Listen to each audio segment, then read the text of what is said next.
Hi, and this is Stacey Hewish with Training for Transformation, and today we're out on the street once again, and today we've knocked on the door of Oasis Living. And with me here I have Francis McGrath. Stacey? How are you? I'm really good, really good. That's good. Francis, tell us a little bit about yourself.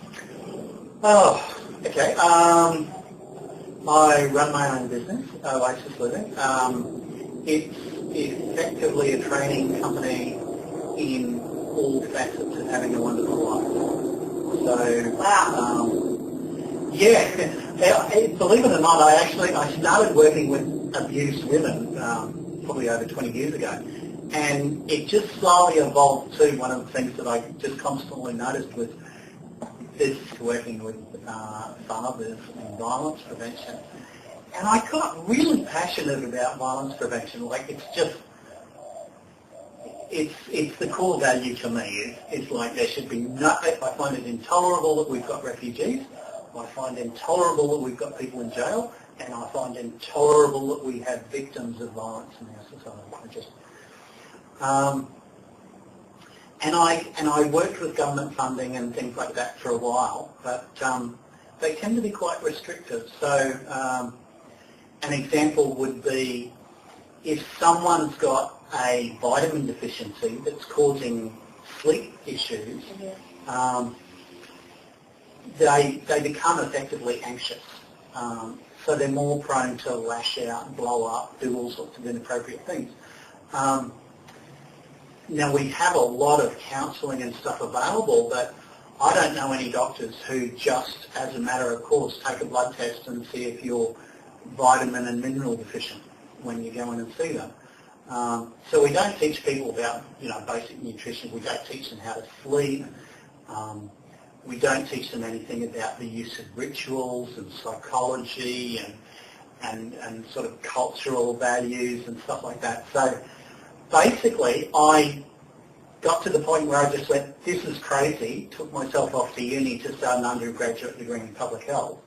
And about 4.5 years later, the uni said to me, look, you need to go away. This is an undergraduate degree. You can't just keep gathering subjects. Because I was doing, sort of epidemiology and nutrition and family studies and all sorts of stuff. So I then started working with the Aboriginal community, and a friend of mine actually referred to me to a group at Anala, and we started the first violence prevention program in Australia that was community-based, working with men, teaching them across the board. So we were looking at sleep issues, nutrition issues, like what's good food, how to eat good food, issues to do with food. We started we trained some guys to go into schools and do rock and water, and these are big ugly boys who have spent time in jail, so they really impressed the school kids, especially that troublesome school kids, like they had a lot of. We trained guys in running men's groups and stuff like that, so it was a cross-the-board program. And I was involved in that for about, I think a bit over 4 years. And eventually I was feeling stifled still, that we just couldn't do whatever was needed. So I effectively, when that program fell over, I went out on my own, and sort of been on my own ever since. Okay. So, all right, so you started off with women, abused women, and now you've moved into violence prevention. Yes. Yes, effectively. Okay. So. But it's not violence prevention as most people know it. My standpoint is that we do little or no violence prevention in our society. We spend an awful lot of money picking up the pieces, and spending money on trying to help women recover from abuse, trying to help men and kids recover from abuse. But there's not much in play. There's not a lot of resources out there to actually stop it before it occurs. Okay. Yeah. And that's what you're about. That's very much what I'm about, is give people the resources and tools to just go and have a wonderful life. And when you're having a wonderful life, you don't tend to resort to, you don't tend to get upset and do the road rage thing, or lash out and hit people. You're off having a wonderful life. And you've got a very holistic point of view for violence prevention. Absolutely. And it's not what we've known violence prevention to be for quite a long time. This is very, very different, isn't it? Absolutely. I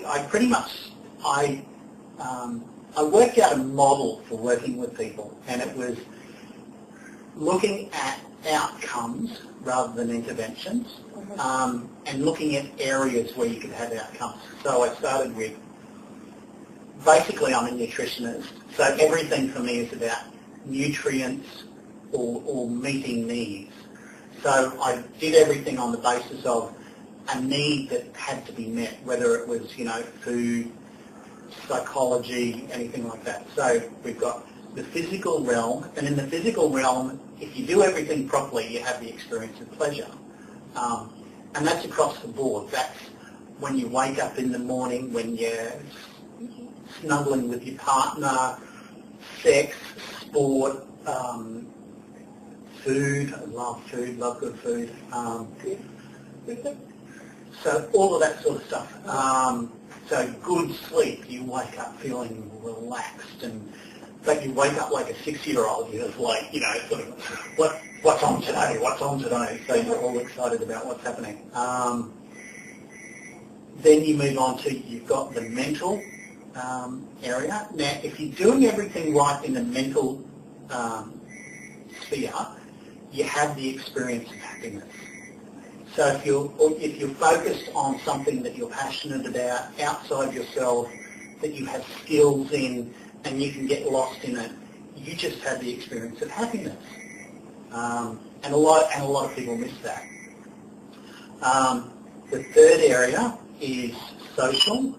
So if in your community everything is working well, people's needs are being met, communities are feeling okay, you actually end up having the experience of peace. Like, there's no riots, there's no street crime, there's no graffiti, it's just life works, it's a peaceful community. And then the last one is spiritual, so that when you're doing everything right spiritually, and I don't mean church, for me church is a cultural thing. I call myself a Catholic, but I'm sort of a little bit weird for a lot of Catholics. Okay. But I understand that my Catholicism is cultural, it's a social thing, and my spirituality, my relationship with the numinous or the divine or God, or however you want to say it, is a separate thing. Now, when you feel connected to that thing that's beyond us, you have the experience of joy, and you just, it's a joy that the world is a safe place, it's like everything's working well. So so those are the four areas. So if we go into the physical realm, you've got, and look at nutrients and what nutrients need to be met. The nutrient you can least live without is air.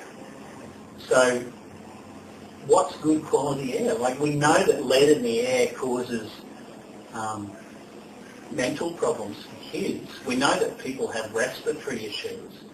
All sorts of stuff is happening. So first thing I teach people is, how do you manage good quality air in your home? And I don't know if you've noticed, but like, our place is surrounded by plants, plants everywhere. The second thing that people can't live without is water. Like, you're good for a couple of minutes without air. You're good for a couple of hours without water. So teaching people what's good quality water. And most people have no idea how to be hydrated appropriately or what good quality water is. We just don't teach them that.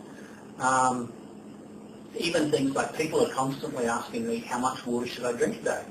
And it's like, it's sad that people are asking that question, because it's a nonsense question.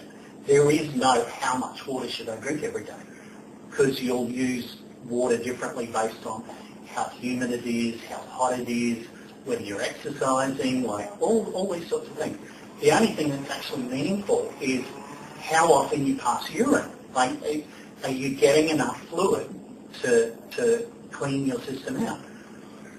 And that, I pretty much tell people, is if you don't need to urinate at least every 3.5 hours during the day, then you're dehydrated. And that's a natural cycle. We'll wake up, sort of after breakfast, morning tea, lunch, afternoon tea, dinner, before you go to bed, and then, so like that's hydrated. But, so the third one that we can't live without, which people forget about, is you're only good for a couple of weeks without sleep. And people don't realise that. And sleep deprivation is a part of anxiety, depression, obesity, all sorts of psychiatric and psychological disorders, social issues, depression. It's just unbelievable how many things sleep is tied up with. And we don't teach people really simple things like you detox at night through your largest organ, which is your skin. So if you're under the covers and that chemicals coming out of your skin has got nowhere to go, you're just breathing it back in. So you want windows open, you want airflow past you at night. You're designed that your brain needs, your head effectively needs to be a degree cooler than your body. So if you're sleeping in a pillow that your head sinks into, you've got a warm head. You're not getting good quality sleep. So we don't teach people anything about stuff like that. And then we're now up to how you can survive weeks without food. So then we start talking about food and nutrition and anti-nutrition, what people need. And most people don't realise that almost everything that we talk about as what's wrong with the disease or illness system is effectively just a symptom of a deficiency. And there's only two things that can go wrong. Right? Like there is no other option except a nutrient is there, or it's there, or it's not there. Like that's there or it's not there. Yeah, it's like it's still a stuff or it's not. So, and we don't teach people that stuff. So if it's, and people don't realise that diabetes type 2, obesity, osteoporosis, multiple sclerosis, arthritis, cardiovascular disease, pretty much all of these are autoimmune disorders, and they're triggered by toxins or nutrients not being present. Yeah, so it's like, why don't we teach people, basic things like, if you eat too much grain, for example, you'll reach a threshold point of lectin, which is a chemical in grains. It's a pesticide, actually. The plants always put pesticides in seeds because it's basically the plant fetus, and they don't want the insects to eat all the seeds. So we're quite okay. Like there's nothing wrong with eating grain, but all grains and seeds, so chocolate and coffee and cereal and legumes, all have these chemicals in them. And when you go over a certain level when you're eating all those, that chemical will actually start causing you gut issues, and they call it gut dysbiosis, which is just a fancy way of saying your gut's not working properly. And that starts letting toxins and stuff into your system. So it's like, it just boggles my mind. Like, we don't communicate any of this information to people. It's just like, And you actually incorporate all of this as part of your violence prevention programs as well, don't you? Yeah, because violence is just a symptom. Like you've never seen a lion get upset and scared at the sight of a rabbit. You've never seen a dog freak out at the sight of a skink. elephants aren't worried about gophers. Like, it's just, you're not concerned by the presence of guinea pig. You know, it's like, if you don't feel threatened, you don't feel the need to respond. Yeah, absolutely. So it's all about the intersection, and this is something that's very important to communicate with people. There's two things are the basis of all affective aggression, and I'll say that because there's a distinction between predatory aggression, which is cold, and affective aggression, and pretty much everyone we put in jail, except the occasional psychopath. The aggression is effective. So there's a dangerous situation, and there's the perception of a dangerous situation is probably a better way to say it, and there's the perception that I don't have the resources to deal with it. It's like that always happens. Like there's never a case of aggression, whether that be spiritual, physical, financial. There's never a case of aggression where those two haven't intersected first. Just that's the starting point. And so my thing is, let's just resource them up so they don't ever, it doesn't matter what the situation is, they believe they can handle it. They know how to get out of it. They feel resourceful, they feel capable of handling it. Yeah. There's a wonderful story about, what's his name, Donald Trump. When he got his first, I'm a billionaire, he went bust. And he went bust to the tune of, I don't know whether it was 8 million or 8 billion or something, but it was, for me, for people like you and me, it would be an extraordinary amount of money. Like if we owed that much money, we would be absolutely destitute. Not him.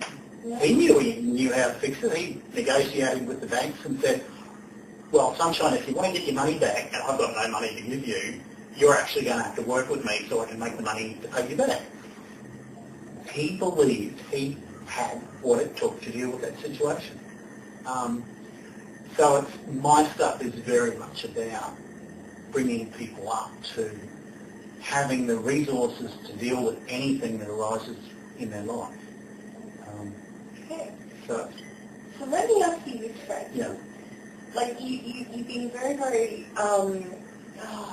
very explanatory, and it's actually really good. You've been very detailed, which helps people to understand all these differences and how you're very different as well. And I've liked how you're different because you've got like this whole approach to violence prevention. It's not just a skill, but it's that nutrition, that sleep, that everything that's there, which makes all the difference to whether it's going to happen or not happen as well. So let me ask you this. In all the work that you do, is communication important? Oh, God, that's almost a non-question. It's not only important, it is the foundation on which everything is built. You have to communicate a sense of safety to a person before they're willing to open up and look at different ways of dealing with the world. My partner and I, when we first met, we realised that there was a word that didn't exist in English that we wanted a word for, an idea that we wanted a word for, and we came up with the word is smurgle. And it basically means that part of loving someone that is about creating a safe space for them to explore new ways of dealing with the world. So Smurgle is actually a great description for what I'm talking about, because it's you've got to get people communicating to the point where they can see enough safety to not be defensive or aggressive, so that they're open to new possibilities. And when you do that, they can start playing. You don't play when you feel threatened or in danger.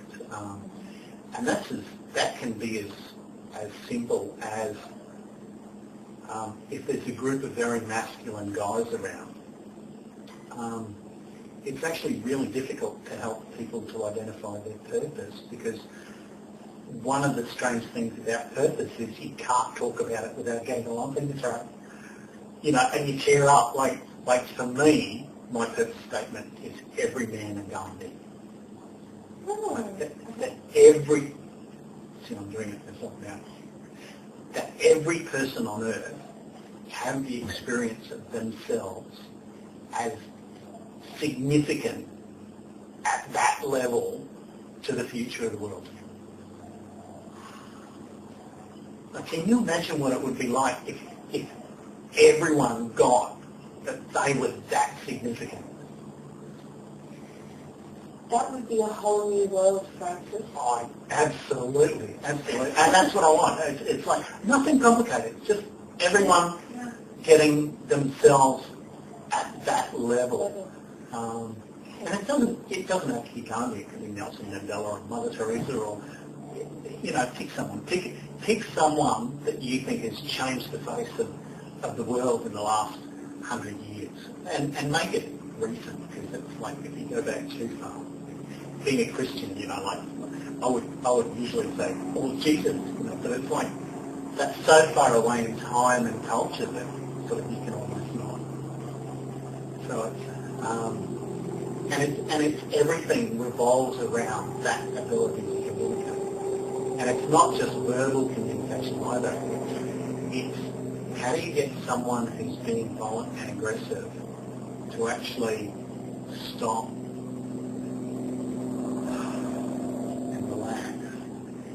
and start playing with new ways to see the world.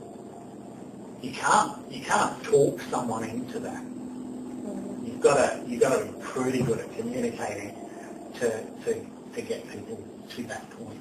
And that's what you do a lot of that time. You're using the communication to create that space of safety and trust, so that they can actually just relax and then start to play. Yep. Yeah. Well, once people start to feel safe, and a really important thing from my perspective is to communicate. I said it a lot, don't I? Communicate a sense of purpose. Yeah, absolutely. It's foundational. Yeah. If people have a sense of purpose in their life, it's like a lanyard when you're when you're in a boat and you're racing, like you have a rope to something so you can't fall overboard. When you're rock climbing, you drive little pythons into the rock and then, or pitons or python, whatever, however they pronounce it, to tie yourself to it. If you're abseiling, like you tie yourself to a big rock at the top of the cliff to go down. So it's that sort of thing. It's a person who has a sense of purpose has that sort of safety net. Like, it doesn't matter if you fall off the cliff. It doesn't matter if you fall off the butt. Like, you may skin your knuckles, you may get banged around a bit, but you're still attached. You can climb back up and keep on going. And that's very important. So it's communicating those two, like the smurgle, the safe place, the sense of safety, and the purpose, getting people to take those on board, and then you start to step up to the plate. You know, it's like, oh my God, you know, what if the world tomorrow was the possibility that I envision today? What if everyone got that? Wow. Yeah. I'm just sitting here. Okay, yes. I'm just sitting there. There's a wonderful line. It's an Australian author, the rest, Worx, lady by the name of Tracy Harding, and there's a line in one of her books. She's one of my favourite fiction writers. It's reality is the possibility you created yesterday. Reality is the possibility that you created yesterday. It may not be exactly word for word, but it's pretty close. Yep. And it's just like, and can you like try to communicate this? Like, can you get how big that would be for someone to take that on. Because that's my game, you know. That's like people talk about violence prevention, and they help abused women, and I get that that's really important. Right? You've got to have the paramedics and the rescue teams and stuff like that. But what if everyone got that? What if everyone got that level of significance for themselves that they create? That this is what they choose, you know. We wouldn't choose to be miserable. We wouldn't choose to be little. We wouldn't choose to be scared. You know, we'd step up to anything, you know, anything. We'd just go and do what it is you want them to do. Yes. So coming back to when you said that communication is absolutely foundational. Yes. Explain a little bit about that. What makes it foundational? What makes communication foundational in all of this work that you do?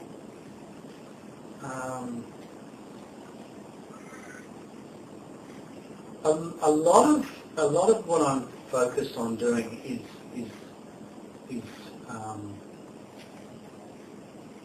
educating. But it's not banking education. It's not the kind of education you do in school where you say, this is an apple, you know, and a kid learns an apple. It's about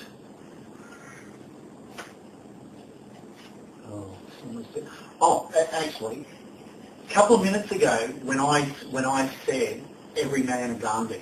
Yes. Yes. And you went, okay, that's communication. That's not handing a person a piece of information. That's creating a reality that a person gets, and they get it here and here. So it's like, oh yes.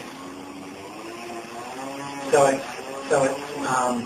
to communicate information is very different to what most people experience as teaching or coaching or whatever you want to call it, like, as appropriate now, here.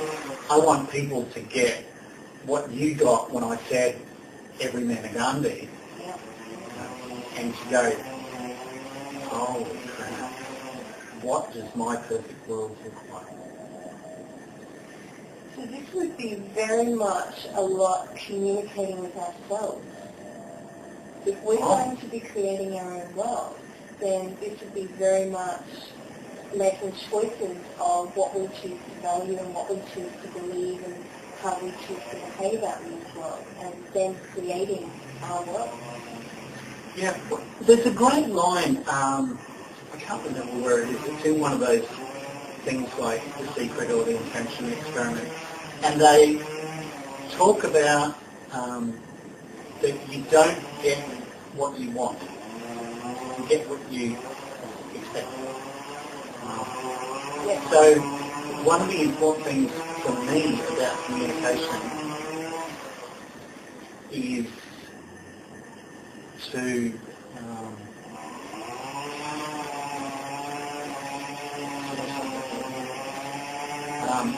one of the important things for me is to teach people how to understand communication as a ritual thing.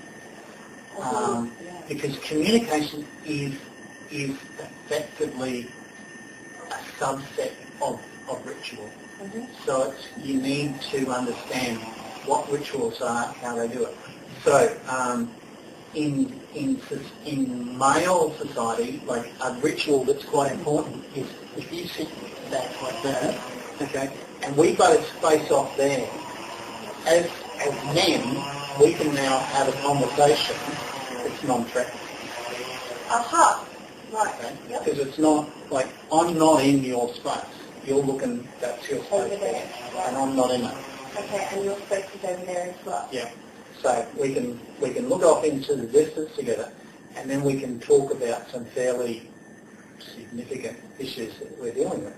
Whereas if we go back to the way we were sitting, two men, you know, in America or England or Australia sitting facing like this, unless they're, you know, metrosexuals or have moved away from that harsh version of masculinity, I can't think talk like this. Okay. Because it's too threatening. It doesn't have that element of safety about it anymore. Yeah. So there's rituals of space. Oh, There's rituals of word use. I'll give you a great example of word use. There was an issue that happened more than 30 years ago, and pretty much any time my family gets together and has been talking for more than probably an hour and a half or 2 hours, the story comes up. Like it's as inevitable as the sun's going to rise tomorrow. Someone will tell the story, and it's a story about my dad and something he did for some other people. And oh my God! But the interesting thing about that is we're using myth, a family myth, to regenerate our family values. Like that's how we're getting our values across. We're holding we're saying this is the standard. This is our moral standard for what's appropriate behaviour. You know, it's like, and now grandkids are talking about, you know, granddad, blah blah blah, and it passes on. So this ritualistic communication is actually passing values on down through the generations. So there's all sorts of variations. How do you celebrate birthdays and anniversaries? That's another ritual. A really important one, like a really important ritual in terms of violence prevention is one of the most significant things you can do to socialise a child and bring them up so that they don't resort to violence is, in the evening when the family arrives home, you actually sit around a kitchen table while the kids do their homework. You all prepare food together, father, mother, any other parents in the house and child. You all prepare the food together, you all cook the food together, you all sit and eat it together, and you all clean up together. Now, research has shown that the more of that interaction that happens, the more kids become socialised and have social skills as well. So they've got better social skills, better ability to interact.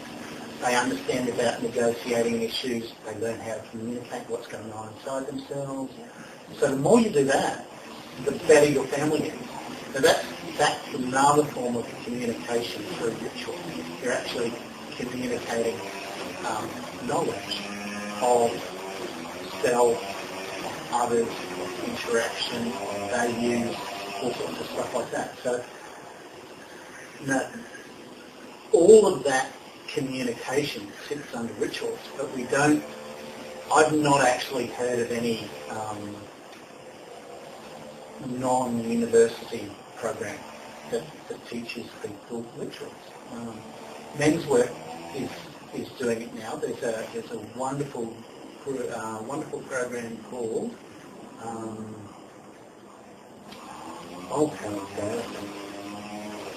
I'm sure that it'll come to me.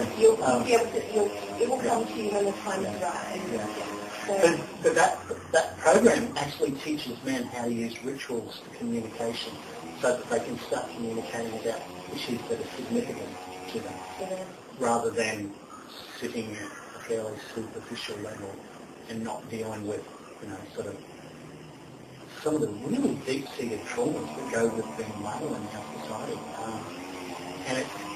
And I'm not anti-feminist at all. I don't mean that. But it's like, look, functional, like purely at a biological level, males only have two roles. We've got the added muscle. So we impregnate the females, Okay. and that's not a 24-hour position, and nowadays with sperm donors and all sorts of things, you don't need one male to one female. And we're heavier built to deal with danger. So we're supposed to get killed at the mouth of the cave so the bear doesn't get in. No. We're supposed to be the one who holds off the charging buffalo while the family escapes. Now to do that, you have to consider yourself as less valuable, or you have to not think about the danger you're in. Now, neither of those two roles are really very extent in society we've got now, because we have professional warriors and peacekeepers, so police and army. They're doing that role. So what's a male to do with his life? So unless he's created a purpose for his life, there's this whole thing that is not relevant to being a man. You can be there emotionally and supportive for your family, and that's a very important part of being a male and a father. But it's what do you do the rest of the time? And we don't teach boys any of this. So this is all subconscious. You understand? Yes. It's like guys aren't walking around going, my life is meaning. Well, no, actually a lot of guys do, and you see suicides. That's true too. Very high levels of suicide, and I think they're about 3 or 4 times higher for men than they are for women. So that sense of hopelessness. Yeah. It kills people. And the way to address that is to have a sense of purpose, but you've got to bring people into that. So there's, sorry. No, you're right. Okay, I'm actually really fascinated with what you just said, that the rituals that you've been talking about is our way of communicating with each other in society, in our families. Oh, absolutely. So, do we have work rituals as well? Or? Oh, look, we have some truly, truly wonderful and some truly, truly horrible rituals in our society. A ritual that everyone's common with is get the TV controller, click, just turn it again. And we're back here, and you're not in my world anymore. You're irrelevant. You don't have any. Yep. And that's a subconscious. That's not a conscious communication, but it's a communication. Right. Shh. Wait till there's an ad break. That's communication. And we're developing a ritual of, you are not significant enough to have my time when the noise box is going. I mean, that's a hideous thing to say to someone, especially when you're usually sitting with your family when you do it. Because a lot of the time we are watching the TV, whether it with be your loved ones. And we're all on the couch, or kids are on bean bags and things as well, and we're either watching a movie or we're watching a program on the TV. So that's a ritual, but there's some horrible, unspoken communication in that. Really, really horrible. That's true, because a lot of the time they actually sit in different seats and things as well, and they don't even touch. Yep. Another one that's actually quite specific to my field, I suppose, violence prevention, is we have women's refuges, right? And I understand the point of having a women's refuge. But have a think about this piece of communication that's unspoken. The guy comes home drunk. He's been getting a hard time at work. He has this horrible sense of he's insignificant and has no meaning in the world. And he loses it and he punches his wife. And this has been an ongoing thing for a period of time. police get called, he gets charged, support people come along, and they take the mother and they take the kids and they put them in a refuge. Yeah? Yes. And like think about it, that's actually a fairly appropriate thing to happen. Yes. Okay, here's the unspoken communication to the male. You're still in your family home, so all of the fuffle, like the punishment is not consistent with the underlying message, which is you've been left at home. There isn't a problem. Okay. So Unspoken message to the woman and the children, you've been taken away. That's a communication. It's unspoken, and it's a horrible communication. yes, it is. So a lot of the time, we're actually going through life, and there's a lot of communication happening that isn't even happening through the verbal word alone. Yeah. It's just through our behaviours and our actions, or through the behaviours and actions of someone else. Yeah. Another communication, and you asked about work. Work is actually a good one. There was a point when I had employees, and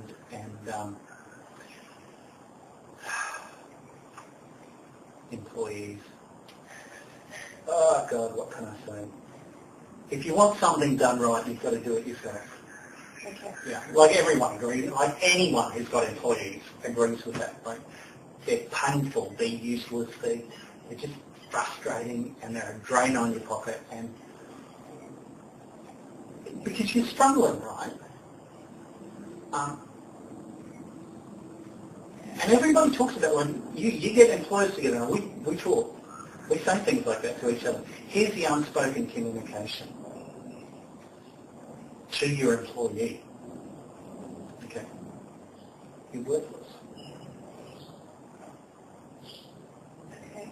And that's because we haven't communicated with them, or We don't behave as if they're competent to do their job. We don't have an expectation that they will do their job, that they will fulfil their employment.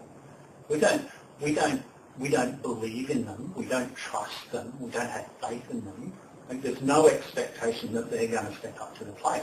We act as if we have to beat them. You know, like you see donkeys carrying loads. You know, someone walking behind them, banging it with a switch to keep it moving. When you're an employer or a manager, that's usually how you treat people.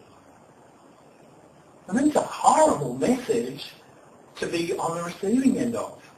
You know, you think I'm stupid, you think I'm not self-fulfilled, you think I'm lazy, you think... So how do your workers respond in that situation? Because you certainly communicated with them. And you communicated, you're stupid, you're lazy, you're a problem for me. Of course. They're going to be defensive. that's when they show up. Yeah. So when you have so for me, in terms of and those are just three fairly simple rituals that we have in our society that are definitely communication, and there's some horrible toxic unspoken communication goes on there, and we don't communicate that knowledge to our managers, to our students, we don't very well communicate to people what's required to have a wonderful life, and that's what Oasis Living is about. Is that sort of everything is focused on pleasure, happiness, peace, and joy. Like everything is about getting people, and you've got to know the weak points and the strong points to get there. Oasis Living is at its basic, it's about communication. It's about communicating knowledge and skills to people so that they can choose or not choose a wonderful life. And if I can do that with, say, God, if by the time I die I could have 2,000 people, just 2,000 people, and it's not a lot of people, getting themselves as significant to the world, to the level of, Mohandas Gandhi got himself, as Nelson Mandela, as Mother Teresa. It's like, it's to get 2,000 people, it's like the world's going to change, it's going to be different. So yeah, absolutely. There's nothing that probably is more important.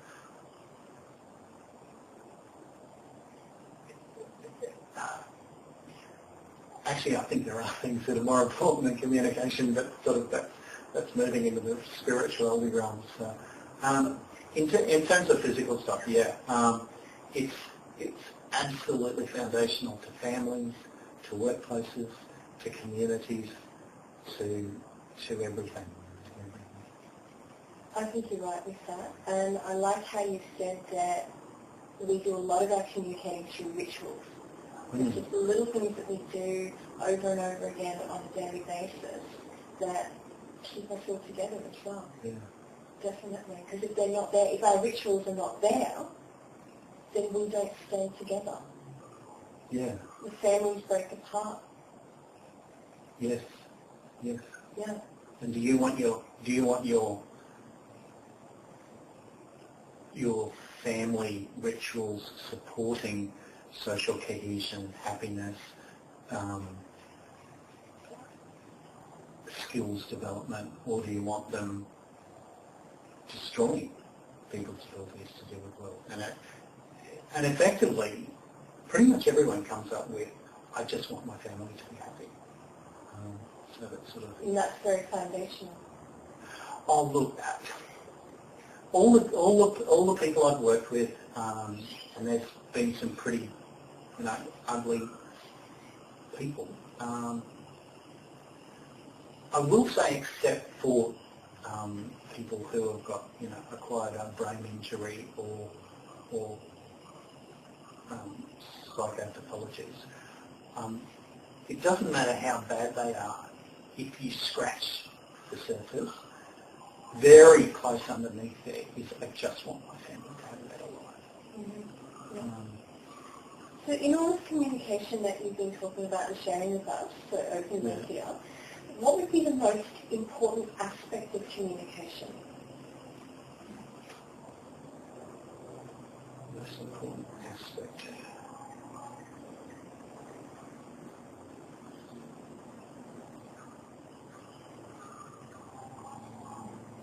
I would have to say that emotions are actually foundational to communication. Communication is built on things, and if you're closed off to someone, that's communicated. So you have to approach communication with an open head and an open heart, for want of a better way of saying it. That would be what I think is absolutely essential. Unless you're trying to be destructive, or, unless you're trying to hurt someone, you can do that with a closed heart. But you can't communicate effectively if you want to communicate effectively. Okay, so tell us, how does the emotions make communication important?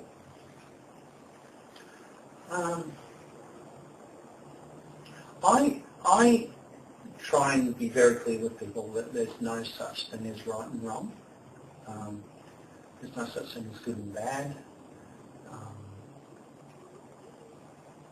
Evil doesn't exist. It's a perception.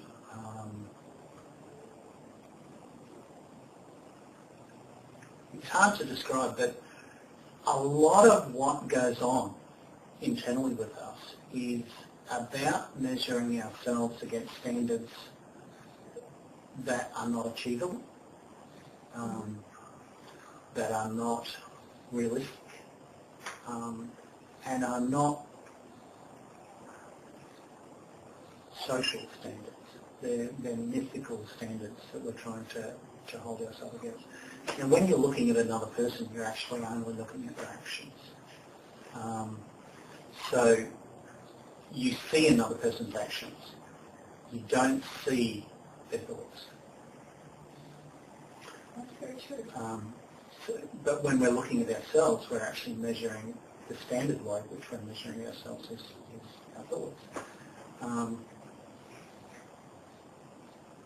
And people very much tend to not be gracious with themselves. And it's that heart thing of emotions. Like if you're being harsh and unrealistic with yourself, you close up. You don't open yourself to other people. And in emotions, I tell people that we have a monkey mind, conscious mind, the neocortex, a monkey mind and a lizard brain. Okay. And emotions is just your monkey mind saying, that reminds me of the situation. Now, it could be a positive emotion or a negative emotion. So one is, that reminds me of the situation in grade 4 where I got beat up on my way home from school. Bad emotion. Everything starts going, you start to close up. Or, this reminds me of when I got that present, my first bicycle, it was so funny. And it feels really good. Like that's effectively how your monkey brain communicates. Now, if you be driven by that, and you be ruled by it, then what you'll try and do is close it off, because you don't want to be controlled by it. But what happens is people believe that their emotions are significant. And here's the interesting thing, they're not. As a parent, you may do things with your children that they love and you hate, or that they hate and you love. Discipline, punishing, is one of those things that parents don't enjoy, but it's necessary. So while our emotions are real, while they actually have a huge part on us, being significant about emotions actually just gets in the way. So you actually need to be able to communicate. And people need to be able to communicate with you at a real level. That means at an emotional level. So you have to be, like going back to the original question, you have to be insignificant about your own emotions. You have to be quite happy to talk to someone when you're laughing and having a wonderful time, as well as talking about, when your throat's blocked up and you've got tears dribbling down your face and your nose is starting to drip. Like, if you're not willing to communicate with people without the emotion being significant, then you've got problems. So a lot of it then is our communication is secondary to the emotion. The emotion is like a primary. Is that have I heard that correctly? So the emotion... Pretty close. Close enough. Yeah, close enough. Okay. I get all significant about the details. But yeah. So it's almost like we have the emotion of love first, so then we start communicating all of that emotion of love. Or we have the emotion of anger first, and then we start communicating through our words and our actions the emotion of anger. Have I got that?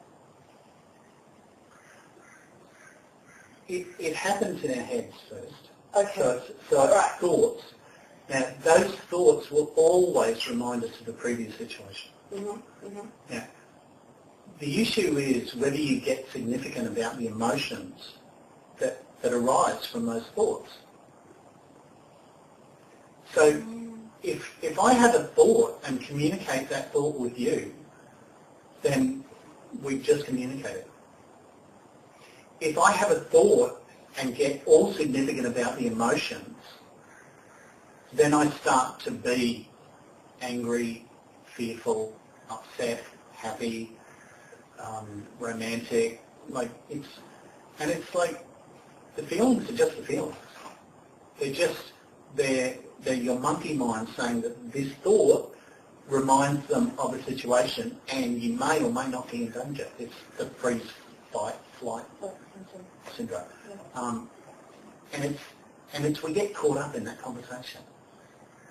You can communicate with someone feeling neutral. You can communicate with someone feeling angry. You can communicate with someone feeling upset.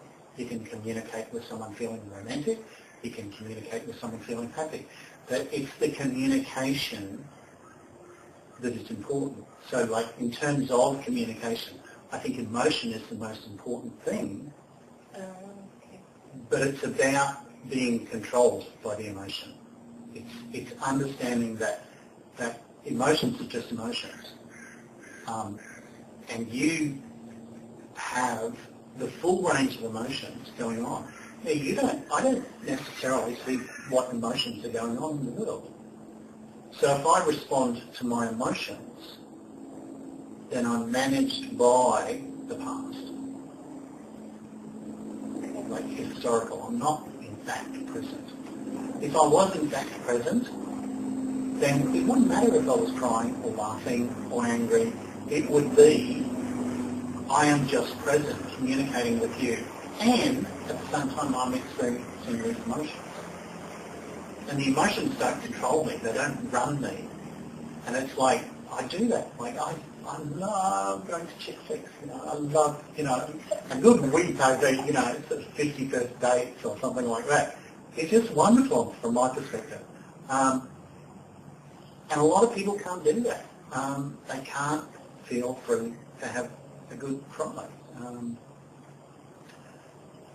And we get bound up in it. It's like walking in thick mud, and the more significant we get about emotions, the more we then start to try to live our life to avoid those emotions, instead of just getting that, they're emotions.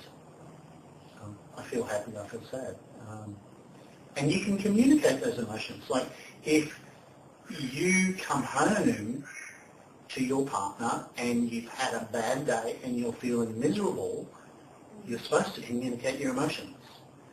Because they're supposed to go, oh, they're there, it's all okay. And going back to, the word snuggle, part of the function of that relationship is a safe place for you to explore ways of responding to the world.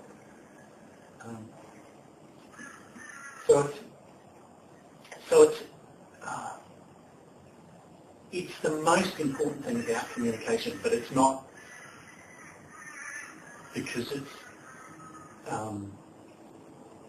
a function of communication. It's more because it's a function of non-communication. So you've gone through quite a lot today. You've covered communication when we're not even using our verbal language, and that's communication itself as well, and we communicate a lot just through our actions and our behaviours. And you've also covered communication through our rituals, and these are rituals that we either make up ourselves or they're cultural rituals that we just adopt through, it's almost like a hereditary ritual. We just adopt it because our mum did it and her mum did it and their mum did it and their mum did it. So, and it's just sort of followed down through. Oh, can I tell you a funny story about that? Of course you can, yes. This is another one of our family nooks. When my mum got married, she got a roast and she cut the end off the roast. And she was doing that for years. And one day she got asked, why do you cut the end off the roast? And she said, I don't know, I do that because my mum did it. And they're like, oh, okay. So they go and ask their mum, why do you cut the end off the roast? I don't know, I do it because my mum did it. But my mum's dead now, we can't ask her. We'll ask Auntie, whoever it was. So they went and asked Auntie Joan, let's say, whoever it was, and she said, oh, when they got married, they only had a tiny little cooker, and the whole thing didn't fit in, so they had to cut the end off it. So the daughter and the granddaughter, without knowing that like they had ovens big enough to not cut the end off the roast anymore, still cut the end off the roast. It was just, that's a ritual. And that ritual has actually become a myth, like a ritual story in my family. And it's about the value of not believing in taboos. You know, like if you don't understand why you're doing something, ask. So you know that's like just another funny thing in my family that highlights that. So you've got a really good family then. You've got a very good family environment with a lot of communication happening and a lot of ritual communication happening as well. Oh yeah, yeah. Yeah. I mean, we're just as dysfunctional and functional as other families. I mean, Everyone else. Yeah, it's like there's nothing special about us. We just probably have a better understanding of what's going on. So sort of it doesn't drive us as much. Well, it doesn't drive me insane as much anyway. Well, that's, yeah. Okay. So, Francis, if you had a message for the world about communication, what would it be? What would it be?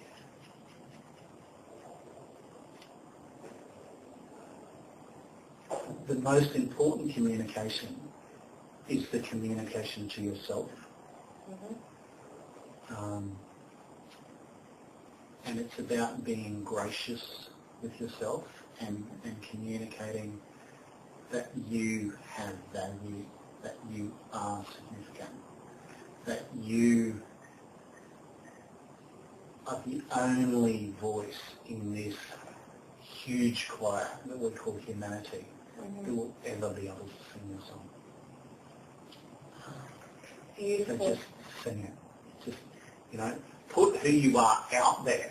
And it doesn't matter. Put yourself out there. The real you, the hidden you, the one who cries at seeing a hurt dog, but put you out there. Like, and that communicates two things. It communicates inwards that you have value, that you're important to this world, that you make a difference. And it also communicates outwardly, because what it says to other people is, I'm a safe place. You can be who you are around me, because I'm going to be who I am around you. So you actually, and it's sort of like starting little infections of people just being real, you know. So yeah, I would say the single most important thing is communicate your own value to yourself through your thoughts and through your actions. Okay, thank you very much. You're very welcome. Francis, I want to say thank you very much for allowing me to interview you today and inviting me to Oasis Living as well. You're welcome. You're welcome. Everything that you have said has just been absolutely just incredibly amazing. So, and it's just going through the rituals, our communication, whether it be verbal, non-verbal, body language, and through our actions, what we communicate to the rest of the world. So, well done. Thank you. Okay, so you've heard Francis McGrath from Oasis Living today. And my name is Stacey, and this is Training for Transformation, and this is Street Interview number 4. So until the next time we take to the street, have the most outstanding day.